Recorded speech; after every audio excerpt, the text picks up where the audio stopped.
ലോകത്ത് എത്രേ വലിയ സ്വേച്ഛാധിപതികളായ ഭരണാധികാരികൾ കഴിഞ്ഞുപോയി. നിങ്ങൾ അധികാരം നഷ്ടപ്പെടുത്തുന്ന ഒരു കുട്ടി ബനൂ ഇസ്രായേൽ ജനിക്കുന്നു എന്ന് തന്റെ ജ്യോത്സ്യന്മാര് പറഞ്ഞതിന്റെ അടിസ്ഥാനത്തിൽ അത് വിശ്വസിച്ചിട്ട് ബനൂ ഇസ്രായേലിലെ 70,000-ലേറെ കുഞ്ഞു മക്കളെ കൊന്നു തള്ളിയ ഫറോവ ലഅനത്തുല്ലാഹി അലൈഹി, ആ ഫിർഔൻ അവിടെയുണ്ട്. ആ ഫിർഔൻ ഈ മക്കളെ കൊന്നു തള്ളുമ്പോ അവന്റെ ചെലവിൽ തന്നെ മഹദിയായ ആസിയ ബീബി റളിയല്ലാഹു അൻഹയുടെ സംരക്ഷണത്തിൽ ആ മൂസ അലൈഹിസ്സലാത്തു വസ്സലാമിന് ഫിർഔനിന്റെ ചെലവിൽ വളർത്തിയ അഹ്കമുൽ ഹകീമീനാണ് അല്ലാഹ്. ആ ഫറോവ അവിടെയുണ്ട്.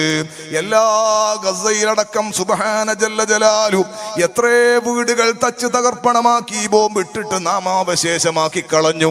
ആശുപത്രിക്ക് ബോംബിട്ടിട്ട് മയ്യിത്തുകൾ പുറത്തേക്ക് ചിന്നിച്ചിതറുന്ന എത്ര കാഴ്ചകളാണ്, കരള് കരയുന്ന കാഴ്ചകളെ ലോകം കണ്ടത്.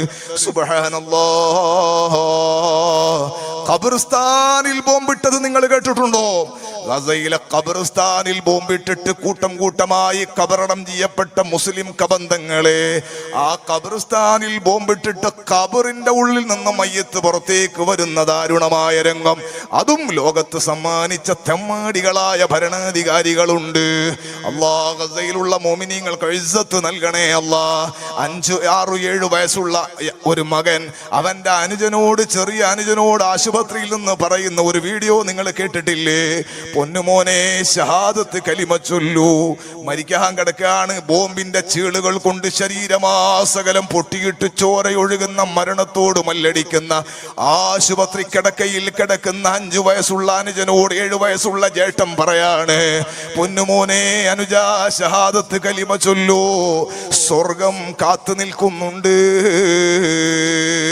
സയ്യിദുനാ മുഹമ്മദുർ റസൂലുള്ളാഹ്, സയ്യിദുനാ മുഹമ്മദുർ റസൂലുള്ളാഹ് സ്വല്ലല്ലാഹു അലൈഹി വസല്ലമ തങ്ങൾ മക്കയിൽ ഇങ്ങനെ നടക്കുകയാണ്. ദഅവത്തിന്റെ തുടക്ക കാലഘട്ടമാണ്. ഹബീബായ സ്വല്ലല്ലാഹു അലൈഹി വസല്ലമ തങ്ങൾ രഹസ്യമായി പ്രബോധനം ചെയ്യുന്ന കാലമാണ്. തങ്ങൾക്ക് തന്നെ ആക്രമണങ്ങൾ ഏൽക്കുന്ന അവ്വൽ ഘട്ടമാണ്. ആ സമയത്ത് തങ്ങൾ ഇങ്ങനെ നടന്നു പോകുമ്പോൾ ചുട്ടുപൊള്ളുന്ന മണലിൽ അതാ കിടത്തിയിട്ട് ഒരു കുടുംബത്തിലെ 3 പേര് അതിശക്തമായി അബൂജഹലിന്റെ നേതൃത്വത്തിൽ ആക്രമിക്കാൻ അടിക്കുകയാണ്. മഹാനായ സയ്യിദുനാ യാസിർ റളിയല്ലാഹു അൻഹുവാണ്. ഭാര്യ സുമയ്യ ബീബി റളിയല്ലാഹു അൻഹയാണ്. മകൻ അമ്മാർ ഇബ്നു യാസിർ റളിയല്ലാഹു അൻഹുവാണ്. അവരെ ഇങ്ങനെ അടിച്ചിട്ട് ഈ പരിശുദ്ധമായ ആശയത്തിൽ നിന്ന് മാറാൻ വേണ്ടി നിർബന്ധിക്കുമ്പോൾ അവരിങ്ങനെ കാണാണ് സയ്യിദുൽ വജൂദ് സ്വല്ലല്ലാഹു അലൈഹി വസല്ലമ തങ്ങളെ. ആ തങ്ങൾ ഇങ്ങനെ നടന്നു വരുന്ന കണ്ടപ്പോൾ അവർ പ്രതീക്ഷയോടെ തങ്ങളെ നോക്കുകയാണ്. ഭൗതിക സാഹചര്യം വെച്ച് തങ്ങൾക്ക് ഇടപെടാൻ പറ്റുന്ന ഒരു കാലമല്ല.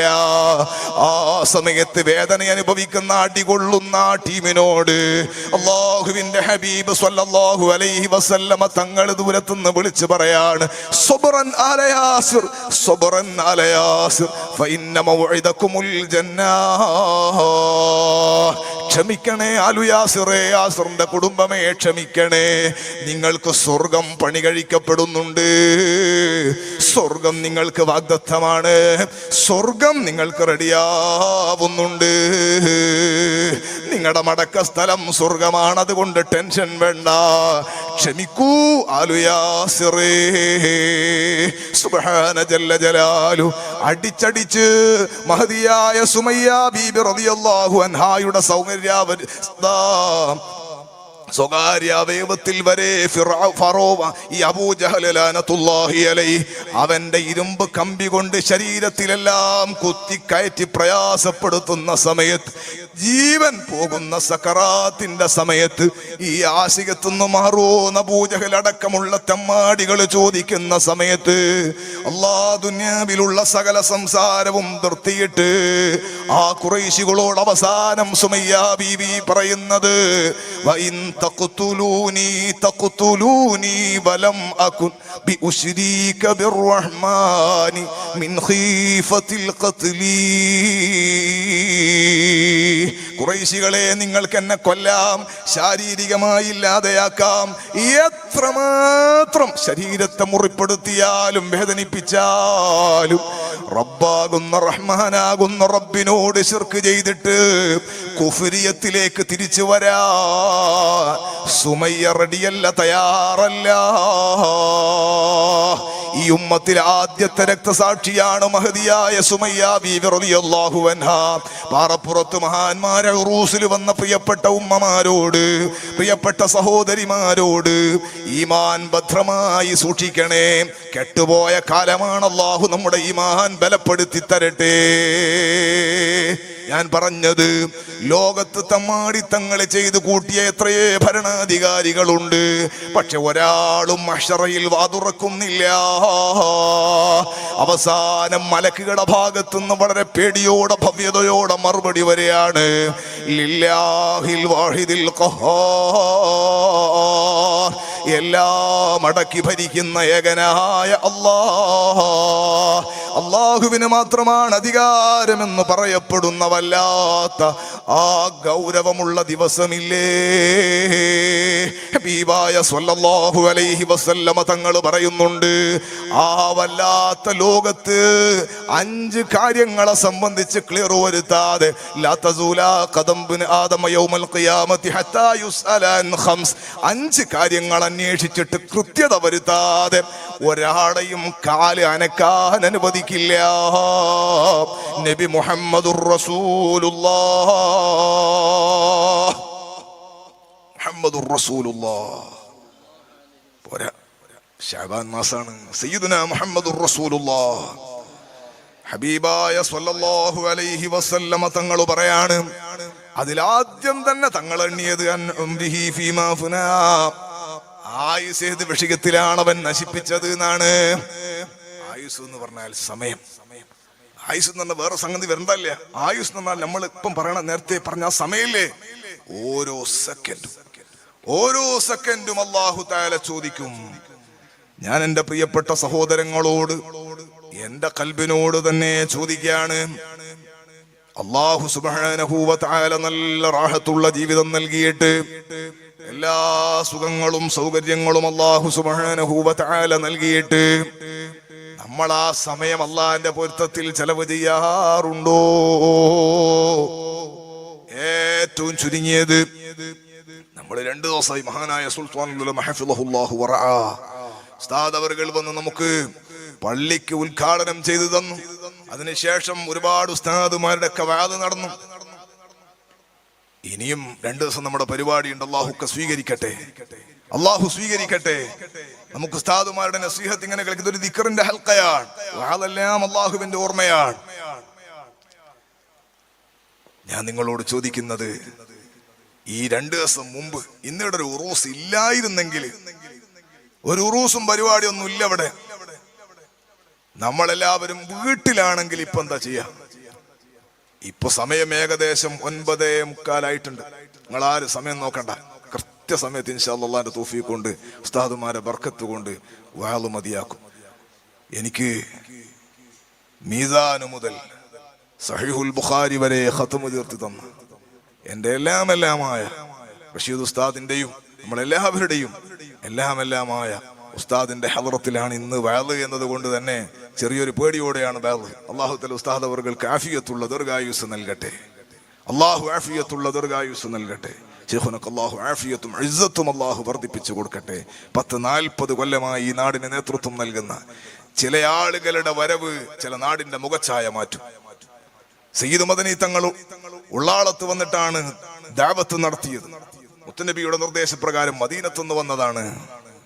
ആ മഹാനായ മദനി തങ്ങളുടെ പടയോട്ടമായിരുന്നു അവിടെ. പക്ഷെ ഉള്ളാളത്തിന്റെ രണ്ടാമതൊരു മുഖച്ഛായ മാറ്റിയത് താജുൽ ഉലമയാണ്. അള്ളാഹു അടുത്ത് ദറജേറ്റി കൊടുക്കട്ടെ. 2 മഹാന്മാരുടെയും പിടുത്തവും പൊരുത്തവും അള്ളാഹു നമ്മുടെ ജീവിതത്തിൽ നൽകട്ടെ. മഹാനായ ഉസ്താദ് അവർകൾ കുറെ വർഷമായി ഇവിടെ ഖാദിയാണ്, അവിടെ താൽമീയ നേതൃത്വമുണ്ട്. പക്ഷെ എന്നാലും അൽഹംദുലില്ലാ പൂർണ്ണ സമയം പാറപ്പുറത്ത് പ്രവർത്തിക്കാനും നേതൃത്വം നൽകാനും ഉസ്താദ് അവർകൾ എത്തിയപ്പോൾ അൽഹംദുലില്ലാ മനസ്സിലാക്കുന്നത്, ഉസ്താദ് അവർകൾക്ക് താമസിക്കാനുള്ള, ഉസ്താദിനോട് യോജിക്കുന്ന, അവിടുത്തെ ഖദറിനോട് യോജിക്കുന്ന ഒരു റൂം നിർമ്മിക്കാനാണ് നാട്ടുകാർ ആദ്യം തീരുമാനിച്ചത്. അതൊരു ബർക്കത്തുള്ള തീരുമാനമായി. നമ്മൾ ആദരിക്കേണ്ടവരെ, അർഹതയുള്ളവരെ ആദരിക്കുമ്പോൾ അള്ളാഹു നമ്മെ തിരിച്ചാദരിക്കുമെന്നതിന്റെ ഏറ്റവും വലിയ അടയാളമാണ് പാറപ്പുറം പള്ളി. നമ്മൾ ഉസ്താദ് അവർക്ക് യോജിക്കുന്ന ഒരു റൂം ഉണ്ടാക്കണമെന്ന് പറഞ്ഞു, അതിന് പണയം വരച്ചപ്പോ അള്ളാഹു താല പറഞ്ഞു, നാട്ടുകാർക്ക് മുഴുവനും ബഹുമാനായിക്കോട്ടെ, ബഹുമാനിക്കേണ്ട ആളെ ബഹുമാനിച്ചാലും എത്തേണ്ട ആൾ എത്തിയാലും സംഗതി നടക്കും. അള്ളാഹു താല ഒരുപാട് കാലം ശൈഖുനാന്റെ മനസ്സിൽ ഒരുപാട് പദ്ധതികളുണ്ട്. ഞങ്ങളൊക്കെ അവിടുത്തെ ചെറിയ ശിഷ്യന്മാരാണ്, ഇപ്പോഴും ചെരുപ്പെടുത്ത് നടക്കുന്ന ശിഷ്യന്മാരാണ്. ഉസ്താദിന് ഒരുപാട് വലിയ വലിയ സ്വപ്നങ്ങളുണ്ട് ഈ പാറപ്പുറത്ത്. അതിന് പറ്റിയ നാടാണെന്നും ഈ പാറപ്പുറക്കാര് മുഴുവനും ദീനിനോടും ഈമാനിനോടും ബന്ധമുള്ളവരും ഇൽമിനെ സ്നേഹിക്കുന്നവരാണെന്ന് ഇപ്പോഴല്ല, മുന്നേ ഉസ്താദ് പറഞ്ഞുകൊണ്ടിരിക്കുന്നു. 1-2 വർഷമായി സ്ഥിരം പറഞ്ഞുകൊണ്ടിരിക്കുന്നു. അൽഹംദുലില്ലാ. അതിന്റെ നിർമ്മാണവും അതുമായി ബന്ധപ്പെട്ട വിഷയങ്ങളെല്ലാം അല്ലാഹുവേ ശൈഖുനാന്റെ മനസ്സിലുള്ളതിനേക്കാളും വേഗത്തിൽ അത് പൂർണ്ണമാക്കി റാഹത്തായി നടത്തി കൊണ്ടുപോകാൻ ഉസ്താദ് അവർകൾക്കും അതിന് സഹകരിക്കാൻ ഈ നാട്ടിലുള്ള മുഴുവൻ മുഅ്മിനീങ്ങൾക്കും അത് കണ്ട് സന്തോഷിക്കാനും വേണ്ട ഖിദ്മത്ത് ചെയ്യാൻ സാധുക്കളായ ഞങ്ങൾക്കും വലിയ തൗഫീഖ് നൽകണേ അല്ലാഹ്. വലിയ തൗഫീഖ് നൽകണേ അല്ലാഹ്. ഇന്ന് വഅദില്ലായിരുന്നുവെങ്കിൽ നിങ്ങള് വീട്ടിൽ എന്താ അടുക്കുക? നമ്മൾ പുരയിൽ എന്താ ചെയ്യുന്നുണ്ടാകുക? കുറെ ആള് പറയും, ഇപ്പോ പൊതുപരീക്ഷന്റെ കുട്ടികൾക്ക് പൊതുപരീക്ഷ കഴിഞ്ഞ് നാളെ ഖുർആൻ പരീക്ഷ ഉണ്ട്, അതിനു വേണ്ടി കുറച്ച് കുട്ടികൾ സ്റ്റഡി ആകുന്നുണ്ടാവും. ഇനിയും പരീക്ഷ എഴുതാനുള്ള കുറെ കുട്ടികളുണ്ട്, അവർ പഠിച്ചുകൊണ്ടിരിക്കുന്നതാണ്. ചില ആളുകളൊക്കെ പറഞ്ഞേക്കാം, സ്കൂളിലൊക്കെ പരീക്ഷ വരാണ്, SSLC പരീക്ഷ ഒക്കെ വരുന്നുണ്ട്. നമ്മളെ മക്കളെയൊക്കെ എല്ലാ വിഷയത്തിലും അള്ളാഹു A+ കൊടുക്കട്ടെ. അതിനെങ്കിലും നിങ്ങൾ ആമീൻ പറയുന്ന ചോദിച്ചു പറഞ്ഞില്ല. അള്ളാഹു തആല എല്ലാ വിഷയത്തിലും നമ്മളെ മക്കൾക്ക് A+ കൊടുക്കട്ടെ. നിങ്ങൾ പറയുന്ന വിഷയം ഇങ്ങോട്ട് കേൾക്കണില്ല. അതുകൊണ്ട് എന്ന് മാത്രല്ല, അവരുടെ അദബിൽ അള്ളാഹു അവർക്ക് ഫുൾ A+ കൊടുക്കട്ടെ. നല്ല അദബുള്ള മക്കളാക്കണേ അല്ലാഹ്. ഖുർറത്തു അയ്നായ മക്കളാക്കണേ അല്ലാഹ്. ചില ആള് പറയും, ഉസ്താദേ അവര് പഠിക്കാണ് എന്ന് ചിലപ്പോ പറഞ്ഞേക്കാം. ചില ആള് പറയും വേറെന്തെങ്കിലും ഡ്യൂട്ടി ഉണ്ടായിരുന്നു, ചിലപ്പോൾ പണി ഉണ്ടായിരുന്നെങ്കിലും ചെയ്തതിന്റെ ബാക്കി ചെയ്യാനുണ്ട് എന്നൊക്കെ ചിലപ്പോ പറയും. ചില ആളുകൾ പറയും ഭക്ഷണം കഴിച്ചിട്ട് കിടക്കാനുള്ള തിരക്കിലാണ് എന്നും. എന്നാൽ ഞാൻ കൽബ് കൊണ്ട് ചോദിക്കാണ്, നിങ്ങൾ ആരും കൈയൊന്നും ഉയർത്തണ്ട, നിങ്ങൾ സ്വന്തം ആലോചിക്കൂ ഞാൻ ഈ പറയുന്നത് ശരിയാണോന്ന്. അധികം ആളുകളും ഈ നാട്ടിലുള്ള ആണുങ്ങളും പെണ്ണുങ്ങളും ഓൺലൈനിൽ ഇത് കേൾക്കുന്നവരടക്കം നമ്മളെ ഏറെ ആളുകളുടെയും അഭിപ്രായം, ഉസ്താദേ ഭക്ഷണം കഴിച്ചിട്ട് പെട്ടെന്ന് ഉറങ്ങുന്നത് ആരോഗ്യത്തിന് ഹാനികരമാണ്, തകരാറാണ്. അതുകൊണ്ട് ഭക്ഷണം കഴിച്ചു കഴിഞ്ഞ ഉടനെ ഉറങ്ങാതിരിക്കാൻ, കിടക്കാതിരിക്കാൻ ഞങ്ങളും എല്ലേ സിറ്റ് ഔട്ടിലോ ഓഫീസ് റൂമിലോ അല്ലെങ്കിൽ എവിടെയെങ്കിലും കുറച്ച് കൂടുതൽ നെറ്റ് കിട്ടുന്ന സ്ഥലത്ത് പോയി മൊബൈൽ നോക്കുകയായിരുന്നു. ഏകദേശം മറുപടി അതായിരിക്കും. അള്ളാഹു നമുക്ക് ഈമാൻ വർദ്ധിപ്പിച്ചു തരട്ടെ. ഏറെ ആളുകളുടെയും മറുപടി അതാണ്, ഇതുകൊണ്ട് കളിക്കല. അപ്പൊ ഉസ്താദ് നിങ്ങൾ മൂസാ നബിയുടെ കാലത്ത് ബേൽ പറയേണ്ട ആൾ മൊബൈലിന്റെ കാലത്ത് മൊബൈലിനെതിരെ പറഞ്ഞല്ലേ, ഞാൻ ഇതന്നെ ലൊക്കേഷൻ നോക്കിയിട്ടാ വന്നതില്. ഇത് അറിയാത്ത ആളല്ല ഞാൻ പറയുന്നത്. നമ്മുടെ എത്ര സമയങ്ങളാണ് നഷ്ടപ്പെടുത്തി കളയുന്നത്. നല്ല ബോധം അല്ലാഹു നൽകട്ടെ. സമയത്തെക്കുറിച്ച് വില അറിയാത്തവന്റെ സമയം പോന്ന അറിയാത്തവന്റെ മുഴുവൻ സമയവും നഷ്ടത്തിലാണ്. അല്ലാഹു നമുക്ക് ആഫിയത്തുള്ള ദീർഘായുസ് നൽകട്ടെ. അങ്ങനെയല്ല ഉസ്താദ് നിങ്ങൾ പറയും പോലല്ല നമ്മൾ മൊബൈൽ കൊണ്ടൊന്നും കളിക്കാറില്ല.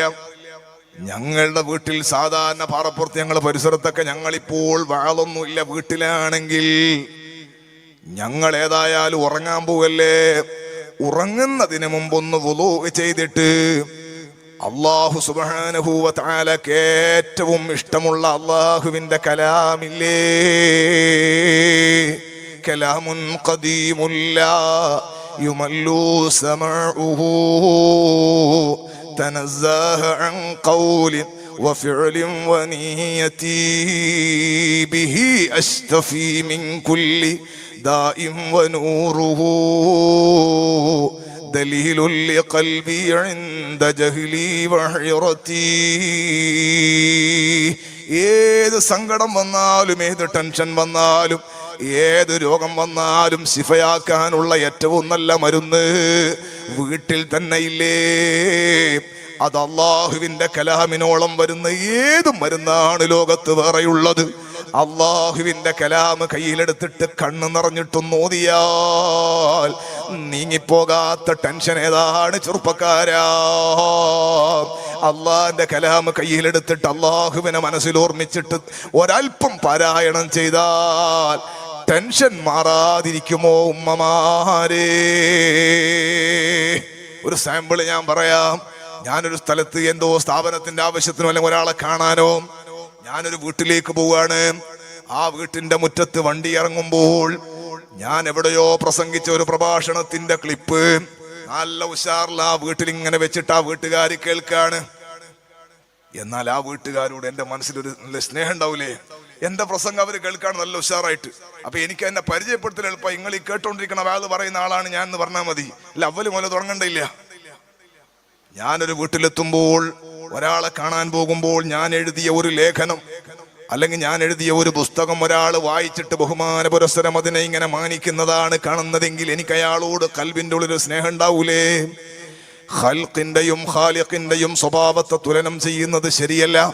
പക്ഷെ എന്നാലും ഞാൻ പറയട്ടെ സഹോദരങ്ങളെ, ഫഖറഉൽ ഖുർആൻ ഫഇന്നഹു യഅതി യൗമൽ ഖിയാമത്തി ശഫീഅൻ ലിസാഹിബിഹി നബി മുഹമ്മദുർ റസൂലുള്ളാഹ്. നിങ്ങൾ ഖുർആൻ ഓതണേ, ഇത് ആഖിറത്തിൽ ശുപാർശകനായി വരുമെന്ന് മുത്തു മുഹമ്മദുർ റസൂലുള്ളാഹ്. ഖുർആൻ ഓതുന്നവൻ അല്ലാഹുവിന്റെ അഹ്ലാണെന്ന് മുഹമ്മദുർ റസൂലുള്ളാഹ്. ഖുർആൻ ഓതാത്ത വീട് ഖബറിന് തുല്യമാണെന്ന് മുഹമ്മദുർ റസൂലുള്ളാഹ്. അപ്പൊ ഏറ്റവും ബഹുമാനമുള്ള അള്ളാന്റെ കലാമ്, ആ പരിശുദ്ധ കലാമ് ഞങ്ങൾ അള്ള തന്ന കണ്ണുകൊണ്ട് നോക്കുകയായിരുന്നു. സുബ്ഹാന ജല്ല ജലാലു. ലോകത്ത് എത്ര ആളുകളുണ്ട് കണ്ണിന് കാഴ്ചയില്ലാത്തവർ? ലോകത്ത് എത്ര ആളുകളുണ്ട് ഇതുവരെ ദുനിയാവിന്റെ ഒരു പളപളപ്പ്, ഒരു ബഹളവും, ഒരു കളറും കണ്ടിട്ടില്ല. കളറിന് വേണ്ടി കത്തിയെടുക്കുന്ന ലോകമാണിത്.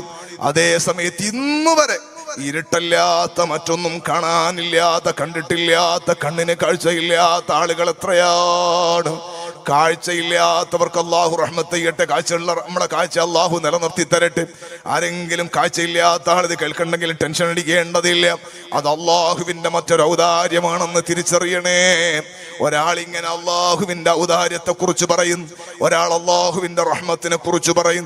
അയാൾക്ക് രണ്ട് കണ്ണിനും കാഴ്ചയില്ല. അപ്പം വേറൊരാൾ ഇയാളിങ്ങനെ കേട്ടിട്ടൊരു പരിഹാസ രൂപേണ ഇയാളോട് ചോദിക്കുകയാണല്ല സഹോദരാ, നിങ്ങളെ രണ്ട് കണ്ണിനും കാഴ്ചയില്ലല്ലോ, നിങ്ങൾ അല്ലാഹു വലിയ നിഅമത്ത് ചെയ്തു എന്നല്ലേ പറയുന്നത്, നിങ്ങൾക്ക് എന്നെ കാഴ്ചയില്ല, നിങ്ങൾക്ക് അല്ല ചെയ്ത നിഅമത്ത് എന്താണ് എന്ന് ചോദിച്ചപ്പോ കാഴ്ചയില്ലാത്ത കുരുടനായ അന്ധനായ മനുഷ്യന്റെ മറുപടി, സഹോദരാ നിങ്ങൾ അങ്ങനെ ചോദിച്ചു പരിഹസിക്കണ്ട. എനിക്കെന്റെ റബ്ബെല്ലാ നിഅമത്തും തന്നിട്ടുണ്ട്. കണ്ണിന് കാഴ്ചയില്ലാത്തത് ഞാനൊരു വിഷയമാക്കുന്നില്ല. അതും എനിക്കെന്റെ റബ്ബ് ചെയ്ത അനുഗ്രഹമാണ്. കാരണം നാളെ ആഖിറത്തിൽ കോടതിയിലെത്തിയാൽ കണ്ണിന് കാഴ്ച തന്ന വകയിൽ നിങ്ങൾ എത്ര കൊല്ലം, ആയിരക്കണക്കിന് കൊല്ലം അള്ളാന്റെ കോടതിയിൽ ഈ കണ്ണിന്റെ കാഴ്ചക്ക് സമാധാനം പറയുമ്പോ കണ്ണിന് കാഴ്ചയില്ലാത്തതിന്റെ പേരിൽ ഞാൻ ആ വകയിൽ ക്യൂ നിൽക്കേണ്ടതില്ലല്ലോ. നിങ്ങൾ അവിടെ അള്ളാന്റെ കോടതിയിൽ നിൽക്കുമ്പോ, നിങ്ങൾ അവിടെ വേർത്തൊലിക്കുമ്പോ ഞാൻ എൻ്റെ റബ്ബിന്റെ ലിഖായിലാകും കേട്ടോ. അതും ഒരനുഗ്രഹമാണ് എന്നാ ഞാൻ പറഞ്ഞത്. ഓ സഹോദരങ്ങളെ, ഉമ്മാനെ കാണാത്ത, ബാപ്പയെ കാണാത്ത, ഭാര്യയെ കാണാത്ത, ഭർത്താവിനെ കാണാത്ത, മുല കുടിക്കുന്ന കുട്ടിയുടെ മുഖം കാണാത്ത ഉമ്മന്റെ സങ്കടം അറിയുമ്പോഴാണ് അലം നജ്അൽ ലഹു ഐനൈൻ, കണ്ണിന്റെ ബഹുമാനം അറിയുന്നത്. ഈ കണ്ണുകൊണ്ട് എത്രേ ഹറാമുകളാണ് ജീവിതത്തിൽ കാണുന്നത്. എന്റെ ചോദ്യം ഇതാണ്, ഉറങ്ങാൻ പോവല്ലേ, ഉറങ്ങാൻ പോവല്ലേ, അതിനു മുമ്പ് ഒരമണിക്കൂർ അള്ളാഹുവിന്റെ കലാമാകുന്ന പരിശുദ്ധ ഖുർആൻ കയ്യിലെടുത്തിട്ട് പാരായണം ചെയ്യാറുണ്ട് ഞങ്ങൾ എന്ന് പറയാ ഈ മജ്ലിസിലിരിക്കുന്ന ആരുണ്ട് സഹോദരാ? ആരും കയ്യോർത്തേണ്ട വലിയ വലിയ ഉസ്താദന്മാരോടല്ല, എൻ്റെ എന്നെ പോലത്തെ സാധാരണക്കാരോടാണ്.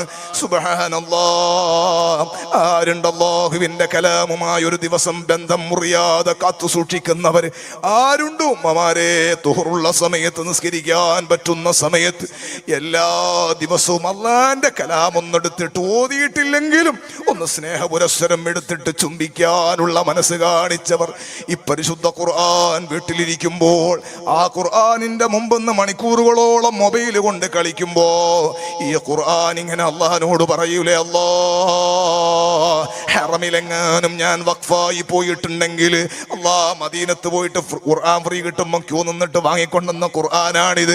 ആളോടെല്ലാം പ്രസിന്റെ ബഹുമാനം ഫോട്ടോ എടുത്തിട്ട് കാണിച്ചു കൊടുത്തതാണ്. പക്ഷേ ഖുർആനിന്റെ അദബ് ഫോട്ടോ എടുക്കലല്ല, സെൽഫി എടുക്കലല്ല. ഖുർആനിന്റെ അദബ് അത് മറിച്ചു നോക്കി അള്ളാഹിന്റെ കലാമ് പാരായണം ചെയ്യലാ. ഈ ഖുർആൻ അള്ളാഹിനോട് പറയില്ലേ, അല്ലാ ഒരു ഹിഫ്ള് പഠിക്കുന്ന വിദ്യാർത്ഥിയുടെ കയ്യിലെങ്ങാനും ഞാൻ പെട്ടിരുന്നെങ്കിൽ ആവർത്തിച്ച് 1000 തവണ ആവർത്തിച്ച് എന്നെ ഇങ്ങനെ ഓതുമായിരുന്നല്ലോ അല്ലാ. അതുമല്ല, ഓതാൻ താല്പര്യമുള്ള ഒരാണിന്റെയോ പെണ്ണിന്റെയോ കയ്യിൽ ഞാൻ പെട്ടിരുന്നെങ്കിൽ അവരെന്നെ നെഞ്ചോട് ചേർത്ത് പിടിക്കുമായിരുന്നല്ലോ അല്ലാ. നിന്റെ കലാമായ ഞാൻ അവന്റെ മുമ്പിൽ കിടന്ന് എന്റെ നേരെ കാലും നീട്ടിയിട്ട് ഒരദബുമില്ലാതെ ഒരു മര്യാദയില്ലാതെ നീ കൊടുത്ത നിഅമത്തിൽ നിന്ന് നീ കൊടുത്ത ആയുസ് ചെലവാക്കിയിട്ട് ഇങ്ങനെ മൊബൈൽ കൊണ്ട് മറിച്ച് കളിക്കുന്നത് കണ്ടോ അല്ലാ. ഈ പരിശുദ്ധ ഖുർആൻ നമുക്കെതിരെ ശപിക്കൂല, ശാപവാക്കുയർത്തൂലാന്ന് ആരാണ് നിങ്ങൾക്ക് ഉറപ്പ് നൽകിയത്? ഖുർആനിനോട് അദബ് പാലിക്കണേ. പരിശുദ്ധമായ ശഹ്റു ശഅബാൻ കഴിഞ്ഞാൽ ശഹ്റു റമദാൻ അല്ലദീ ഉൻസില ഫീഹിൽ ഖുർആൻ, പരിശുദ്ധ ഖുർആനിന്റെ വാർഷിക മാസമാണ് വരാൻ പോകുന്നത്. ആ മാസം എത്തിയിട്ട് തുടങ്ങാൻ നിൽക്കാതെ ഈ വഅദ് കേൾക്കുന്ന എൻ്റെ പ്രിയപ്പെട്ട ഉമ്മമാരോടും ചെറുപ്പക്കാരോടും കിട്ടണ സമയം ഖുർആൻ എടുക്കാൻ കഴിയണേ, ഖുർആനിന്റെ അഹ്ലാകണേ. അല്ലാഹു നമുക്ക് തൗഫീഖ് നൽകട്ടെ. ആരുണ്ട് അങ്ങനെ ഓതാൻ പറ്റുന്ന ആള്? 1.5 മണിക്കൂർ അള്ളാഹിന്റെ കലാം ഓതാലുണ്ട് ഞങ്ങൾ എന്ന് പറയാൻ പറ്റുന്ന ആരുണ്ട്? അള്ളാഹു നമ്മളെ നന്നാക്കി തരട്ടെ, അള്ളാഹു നമ്മുടെ ഖൽബ് നന്നാക്കി തരട്ടെ. ഇനിയും ഞാൻ ചോദിക്കുന്നു, ഉറക്കിലേക്ക് പോവുകയാണ്. അഹുൽ മൗത്താണ് ഉറക്ക് എന്ന് പറയുന്നത്. രാത്രി ഉറങ്ങാൻ പോവാണ്. എത്ര ആളുകളാണ് ഉറങ്ങിയത് പിന്നെ എഴുന്നേൽക്കാതെയായി പോയത്? ഞാനിപ്പോൾ ഈ പ്രസംഗിക്കാൻ ഉപയോഗിക്കുന്ന ഈ ടാബ് എന്റെ ഒരു സ്നേഹിതൻ വാങ്ങിത്തന്നതാണ്. അദ്ദേഹത്തിനും കുടുംബത്തിനും അല്ലാഹുവേ ബറക്കത്ത് നൽകണേ അല്ലാ. ഒരൊറ്റ മനുഷ്യനാമീൻ പറയണില്ല. അള്ളാഹു ബർക്കത്ത്. നിങ്ങൾക്ക് അയാൾ അറിയില്ല, പിന്നെ നിങ്ങൾ ഹാമിയം പറയാണ്ടിരിക്കുന്നു. അള്ളാഹു ബർക്കത്ത് ചെയ്യട്ടെ. നമുക്ക് എല്ലാവർക്കും അള്ളാഹു സ്വർഗത്തിലിടം നൽകട്ടെ. അദ്ദേഹത്തിന്റെ ഭാര്യന്റെ ഉപ്പ അഹമ്മദ് ക വളരെ വലിയ സ്നേഹിതനാണ്. 55 വയസ്സ് പ്രായം. എപ്പോഴും രാത്രി വാതെല്ലാം കേട്ടിട്ടാണ് ഉറങ്ങാ. എന്നോട് പലപ്പോഴും പറയാൻ, നിങ്ങളെ മധുർ റസൂൽ വാത് കേട്ടിട്ടാണ് അധികവും ഉറങ്ങാറുള്ളത്. അല്ലാഹുവേ അർശിന്റെ ചുവടെ തണലിൽ ഒരുമിച്ച് കൂട്ടണേ അല്ലാ. അഹമ്മദ് കയും ഭാര്യയും രാത്രി ഉറങ്ങിയതാണ് ചെറുവത്തൂര്. ഭാര്യയും ഭർത്താവൊക്കെ തഹജ്ജുദിന് എണീക്കുന്ന നല്ല കുടുംബമാണ്. പെണ്ണുങ്ങൾ തഹജ്ജുദിന് എഴുന്നേറ്റിട്ട് മുമ്പരെ വിളിച്ചപ്പോ എഴുന്നേൽക്കുന്നില്ല. അവനെ ക്ഷീണം കൊണ്ട് ഉറങ്ങിയതായിരിക്കും. ഏതായാലും ഇപ്പൊ എഴുന്നേൽക്കുന്നുണ്ടാകൂല. സുബഹി ബാങ്ക് കൊടുത്തിട്ട് വിളിക്കാമെന്ന് കരുതി വുളൂ ചെയ്തിട്ട് പെണ്ണുങ്ങളടുത്ത റൂമിൽ പോയി നിസ്കരിച്ച് വന്നിട്ട് പള്ളിയിൽ നിന്ന് സുബഹി ബാങ്ക് കേൾക്കുമ്പോൾ എപ്പോഴും ജമാഅത്തിന് പോകണ അഹമ്മദ് കയെ വിളിച്ചു. സുബഹിന്റെ ബാങ്ക് കേട്ടിട്ട് വിളിച്ചിട്ട് മൂപ്പര് കണ്ണു തുറക്കുന്നില്ല. അപ്പൊ ഒരു ബേജാറായി മക്കളെ വിളിച്ചു. അവര് വന്നിട്ട് ഉപ്പാന്ന് അവരും തട്ടി വിളിച്ചു, അനങ്ങുന്നില്ല. കൂട്ടക്കരച്ചിലായ അയൽവാസികൾ അറിഞ്ഞു. 4-5 വീടപ്പുറം ഒരു ഡോക്ടറുണ്ട്. അയൽവാസിയാണ്. മൂപ്പര് വിവരം അറിഞ്ഞപ്പോൾ പാതിരാക്ക് അയൽവാസിയല്ലേ ആ ഡോക്ടർ ഓടി വന്നു നോക്കിയിട്ട് പറയുന്ന, അഹമ്മദ് ക നേരത്തെ പോയി കേട്ടോ. സുബ്ഹാന ജല്ല ജലാലു. ഭർത്താവിന്റെ റൂഹം പിടിച്ച് പാതിരാ സമയത്ത് മലക്കുൽ മൗത്ത് അസ്റായീൽ അലൈഹിസ്സലാത്തു വസ്സലാം പറന്നു പോയത് ആ ഭർത്താവിന്റെ ശരീരത്തോട് മുട്ടിക്കിടക്കണ ഭാര്യ അറിഞ്ഞിട്ടില്ല. പൊന്നുമോനെ, ഉറക്ക് എന്ന് പറയുന്നതിനെ പറ്റി വാള് പറഞ്ഞാ പിന്നെ ഉറങ്ങാൻ നിങ്ങൾക്ക് പേടിയാകും. അത്ര കടുപ്പുള്ളതാണ് ഈ ഉറക്ക് എന്ന് പറയുന്നത്. അതേ സമയത്ത് ഉറക്ക് എന്ന് പറയുന്ന അള്ളാന്റെ വലിയ അനുഗ്രഹവുമാണ്. അത് ശരീരത്തിന് കിട്ടേണ്ട പോലെ കിട്ടിയിട്ടില്ലെങ്കിൽ മനുഷ്യന് ഭ്രാന്താകുന്നതാണ്. അള്ളാഹു എല്ലാ നിയമത്തും നിലനിർത്തി തരട്ടെ. നിങ്ങൾക്ക് ഡൗട്ട് ഉണ്ടോ? സാധുവായ ഞാൻ ഉസ്താദ് അവരുടെയൊക്കെ പൊരുത്തത്തിൽ ഖിദ്മത്ത് ചെയ്യുന്നൊരു സാധുവാണ്. പലപ്പോഴും പാതിരാ സമയത്ത് എൻ്റെ വീട്ടിലെത്തുമ്പോൾ ഏകദേശം സുബഹിയോട് അടുക്കാറുണ്ട്. ആ സമയത്ത് ഞാൻ ഇങ്ങനെ യാത്ര ചെയ്യുമ്പോൾ ടൗണിലൊക്കെ പല ആളുകളെയും കാണാം. കടയുടെ തിണ്ണയിലുണ്ടാകും, ബസ് സ്റ്റാൻഡിന്റെ സൈഡിലുണ്ടാകും, വീണ് കിടക്കാണ്, താടി മുടിയെല്ലാം നീട്ടി മനുഷ്യന്മാര് കാണുമ്പോൾ ഭ്രാന്തന്മാരാണ് നമ്മൾ പറയും. സുബ്ഹാനല്ലാഹ്, നമ്മളെക്കാൾ ചിലപ്പോൾ ആരോഗ്യം അവർക്കുണ്ടാകും, നമ്മളെക്കാൾ സമ്പത്തും വീടും സൗകര്യവും ഒക്കെ അവർക്കുണ്ടാകും. പക്ഷെ കൊട്ടാരത്തിൽ കിടന്നിട്ട് ഉറക്ക് കിട്ടണില്ല, ഉറക്ക് ഗുളിക കഴിച്ചിട്ട് ഉറക്ക് കിട്ടണില്ല, ഇഞ്ചക്ഷൻ അടിച്ചിട്ട് ഉറക്ക് കിട്ടണില്ല. കുടുംബക്കാര് റൂമിലിട്ട് പൂട്ടിയപ്പോ എങ്ങനെയോ ചാടിയിട്ട് പുറത്തെത്തിയിട്ട് റോഡിലൂടെ അലഞ്ഞു തിരിഞ്ഞ് നടക്കുന്ന ഉറക്ക് നഷ്ടപ്പെട്ടു പോയ എത്ര മാനസിക രോഗികളുണ്ടോ. അല്ലാഹു സുബ്ഹാനഹു വ തആല ചെറുപ്പക്കാരെ നിങ്ങൾക്ക് നല്ല ഉറക്ക് തന്നിട്ട് ആ ഉറക്ക് മൊഴികവാക്കിയിട്ട് കഞ്ചാവും കള്ളും അതുപോലെ തെമ്പാടിത്തങ്ങളും പാസ്പാസും പാൻപരാഗും മയക്കുമരുന്ന് ഉപയോഗിച്ചിട്ട് നിങ്ങൾ അല്ലാഹു തന്ന നിഅമത്തിനെ നഷ്ടപ്പെടുത്തി, ഉറക്ക് നഷ്ടപ്പെടുത്തിയിട്ട് നിങ്ങൾ ബുദ്ധിയെ തകരാറിലാക്കല്ലേ, ജീവിതത്തെ നിങ്ങൾ അപകടത്തിലാക്കല്ലേ. അല്ലാഹു നമുക്ക് നല്ല ബുദ്ധി നൽകട്ടെ. ആ ഉറക്കിലേക്കാണ് പോകുന്നത്. അത്ര ബഹുമാനമുള്ളതാണ് ഈ ഉറക്ക് എന്ന് പറയുന്നത്. ആ ഉറക്കിലേക്ക് പോയാലുള്ള അവസ്ഥയാ ഞാൻ പറഞ്ഞ. എത്ര ആളുകളുടെ ഉറക്കിൽ മരിച്ചുപോയി. ഡോക്ടർ അഹമ്മദ് ഖാനെ പറ്റി സൈലന്റ് അറ്റാക്ക്, ഒരു മനുഷ്യൻ അറിഞ്ഞില്ല, ഒരു ബഹളം ഉണ്ടായില്ല, ഒച്ച ഉണ്ടായില്ല, വെള്ളം ചോദിച്ചില്ല, ഒന്നുമില്ല, ഉറക്കിലങ്ങ് പോയി. സുബ്ഹാനല്ലാഹ്. അല്ലാഹുവേ, ആഖിറ ജീവിതം സന്തോഷമാക്കി കൊടുക്കണേ അല്ലാ, ആഖിറ ജീവിതം റാഹത്തിലാക്കി കൊടുക്കണേ അല്ലാ. ഞാൻ നിങ്ങളോട് ചോദിക്കട്ടെ, ഉമ്മമാരെ, ചെറുപ്പക്കാരെ, നമ്മൾ എപ്പോഴാണ് സംസാരം തുടങ്ങിയത്? നിങ്ങൾക്ക് വല്ല ഓർമ്മയുമുണ്ടോ? എപ്പോഴാണ് നമ്മൾ സംസാരിക്കാൻ തുടങ്ങിയത്? ഇന്നത്തെ വാലിന്റെ സമയമല്ല ഞാൻ ചോദിച്ചത്. ജീവിതത്തിൽ ഈ ഭൂമി ലോകത്തേക്ക് വന്നിട്ട് എപ്പോഴാണ് നമ്മൾ സംസാരം തുടങ്ങിയത്? ഉമ്മാന്റെ പള്ളയിൽ നിന്ന് ഭൂമിയുടെ പ്രതലത്തിലേക്ക് തലകുത്തി മറിഞ്ഞിട്ട് അന്ന് നമ്മളെ സ്വീകരിച്ചവർ താരാട്ടുപാടി വളർത്തിയപ്പോൾ 6 മാസം 8 മാസം ഒരു 10 മാസം ഒരു കൊല്ലം 12 മാസമാകുമ്പോഴേക്ക് ഉപ്പാന്റെ ഉമ്മാന്റെ മനസ്സിൽ ഇങ്ങനെ ആദി മോൻ ഉപ്പാന്ന് വിളിക്കാൻ തുടങ്ങിയിട്ടില്ല, മോൾ ഉപ്പാന്ന് വിളിക്കാൻ തുടങ്ങിയിട്ടില്ല. ഉപ്പാന്റെ ഉമ്മാന്റെയും മനസ്സിൽ വല്ലാത്ത ആദിയാണ്, സംസാരം തുടങ്ങിയിട്ടില്ല. 10 വയസ്സായിട്ടില്ല, 10 മാസേ ആയിട്ടുള്ളൂ. ഒരാഴ്ച മുമ്പ് മടവൂരിന്റെ അടുത്ത് സി എം വലിയുള്ളാന്റെ ബർക്കത്തുണ്ട്, അല്ലാഹു നമുക്ക് ഇജാബത്ത് നൽകട്ടെ. മടവൂരിന്റെ അടുത്ത് കാക്കൂർ PC പാലം എന്നൊരു സ്ഥലമുണ്ട്. അവിടെ വാളിന് പോയിട്ട് വാള് കഴിഞ്ഞിട്ട് തിരിച്ച് വണ്ടിയിൽ കയറുമ്പോൾ സംഘാടകനായ ഒരു ഉസ്താദ് കാതിൽ വന്നിട്ട് വല്ല സങ്കടത്തോട് പറഞ്ഞു, ഉസ്താദേ, മോന് 3 വയസ്സായി, ഇതുവരെ സംസാരം തുടങ്ങിയിട്ടില്ല. പാറപ്പുറത്ത് മറവിട്ട് കിടക്കുന്ന മഹാന്മാരുടെ ബറക്കത്തുകൊണ്ട് അഭിവന്യരായ ശൈഖുനയുടെ ശൈഖ് താജുൽ ഉലമയുടെയും കണ്ണിയത്ത് ഉസ്താദ് അടക്കമുള്ള പരമ്പരയുടെ ബറക്കത്തുകൊണ്ട് അല്ലാഹ് ആ പൊന്നുമോനടക്കം എല്ലാ ഞങ്ങളുടെ മക്കൾക്കും നീ ഫസാഹത്തുള്ള കലാമ് നൽകണേ അല്ലാ. രോഗം വരാതെ രക്ഷപ്പെടുത്തണേ അല്ലാ. ഓ സഹോദരങ്ങളെ, ചെറിയ പ്രായത്തിൽ മക്കളെ ഇങ്ങനെ ഇക്കിളിയാക്കിയിട്ട് മോനെ ഉപ്പാന്ന് വിളിക്കുന്ന ഉപ്പാന്റെ സമ്മർദ്ദമാണ്, ഉമ്മാന്ന് വിളിക്കുന്ന ഉമ്മാന്റെ സമ്മർദ്ദമാണ്. നമ്മുടെ മാതാപിതാക്കൾക്ക് അല്ലാഹു ബർക്കത്ത് ചെയ്യട്ടെ. അല്ലാഹു അവർക്കെല്ലാം ആഫിയത്തുള്ള ദീർഘായുസ്സ് കൊടുക്കണം. എൻ്റെ ബാപ്പ ഖബറിലാണ്. അല്ലാഹു ബാപ്പന്റെ ഖബറിലേക്ക് നമ്മിൽ നിന്ന് മരണപ്പെട്ട എല്ലാവരുടെയും ശൈഖുനാന്റെ ബാപ്പയും നമ്മളെ വളരെയേറെ സ്നേഹിച്ച അവിടുത്തെ ഉമ്മയും ഖബറിലാണ്. റഷീദ് മിസ്ബാഹി ഉസ്താദിന്റെ ഉമ്മ ഖബറിലാണ്. അവിടെ കഴിഞ്ഞ ദിവസമാണ് കഴിഞ്ഞത്. അല്ലാഹുവേ, ആ ഉമ്മമാർക്കും ഞങ്ങളിൽ മരണപ്പെട്ട ബാപ്പമാർക്കും എല്ലാവർക്കും അവരുടെ ഖബർ സ്വർഗമാക്കി ഈ പാറപ്പുറത്ത് ചുറ്റുഭാഗത്ത് മറവിട്ട് കിടക്കുന്ന മുഴുവൻ മുഅ്മിനീങ്ങൾക്കും ഈ വാളിന്റെ സന്തോഷം പ്രകാശമായി, ഭക്ഷണമായി, സ്വർഗീയ സന്തോഷമായി എത്തിക്കണേ അല്ലാഹ്.